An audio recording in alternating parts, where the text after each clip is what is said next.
Dans la mythologie et le folklore japonais, les Tengu figurent parmi les créatures légendaires les plus connues et les plus populaires. Si vous êtes déjà allé au Japon, vous avez sûrement remarqué ici et là des masques rouges grotesques au long nez et à l'expression sévère. Eh bien ces masques sont censés représenter le visage des Tengu. Aujourd'hui, nous reviendrons sur les origines de ces démons incontournables du folklore japonais, ainsi que de leur histoire et la place qu'ils occupent dans la mythologie du Japon. À l'origine, les Tengu étaient décrits comme des créatures humanoïdes qui démontraient des caractéristiques propres aux oiseaux. La première fois qu'ils furent mentionnés dans l'histoire, c'était dans le Nihon Shoki, qui peut être traduit en français par « Chronique du Japon ». Le Nihon Shoki fait partie des documents les plus importants par rapport à l'histoire du Japon et nous en apprend beaucoup plus sur les mythes et les légendes qui ont aidé à façonner ce pays à travers l'histoire. Enfin bref, dépendamment de l'époque en contexte, les Tengu pouvaient être représentés d'une manière tout à fait différente. Parfois, ils étaient représentés en tant que créatures malicieuses et agressives qui étaient néfastes aux humains, alors que d'autres fois, ils étaient plutôt vus comme des gardiens calmes et pacifiques à la discipline de fer.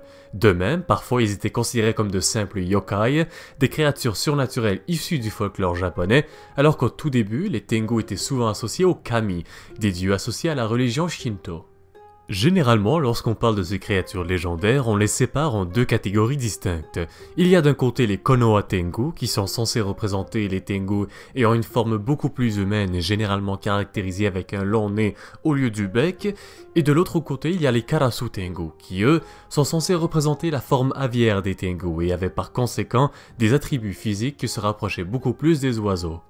Les légendes à propos des Tengu font d'eux des combattants exceptionnels et des experts dans les arts martiaux. On raconte qu'ils habitaient une forteresse dans les forêts sombres du mont Kurama, qui se trouve au nord de Kyoto.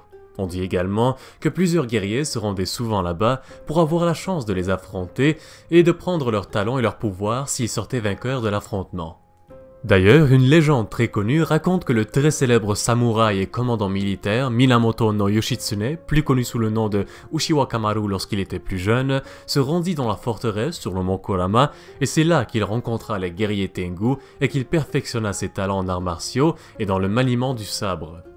Autour du XIIIe siècle, les Tengu ont commencé à être associés aux Yamabushi, une sorte de secte religieuse basée sur des croyances shinto et bouddhistes, et dont les membres pratiquaient un style de vie ascétique et austère dans les montagnes. C'était en quelque sorte des ermites solitaires et des guerriers reclus des montagnes du Japon. Il y a même un mythe très connu qui indique que le roi des Tengu, Sojobo, était un ancien Yamabushi très haut placé, au pouvoir et au talent qui dépassaient de loin ceux des Tengu moyens. Il avait avec lui en tout temps un éventail fait de 7 plumes qu'il pouvait agiter pour générer de grands vents et balayer tout ce qui se trouvait sur son passage.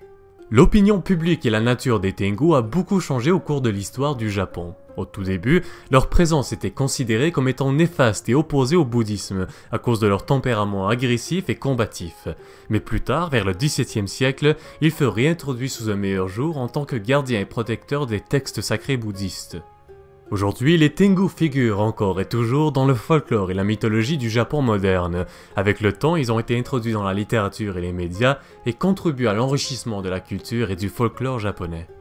Alors voilà, c'est tout pour la vidéo sur les Tengu. Si vous l'avez apprécié, n'hésitez pas comme d'habitude à partager la vidéo et à vous abonner à la chaîne. Sur ce, merci encore à tous et à toutes et on se revoit très bientôt pour une nouvelle vidéo.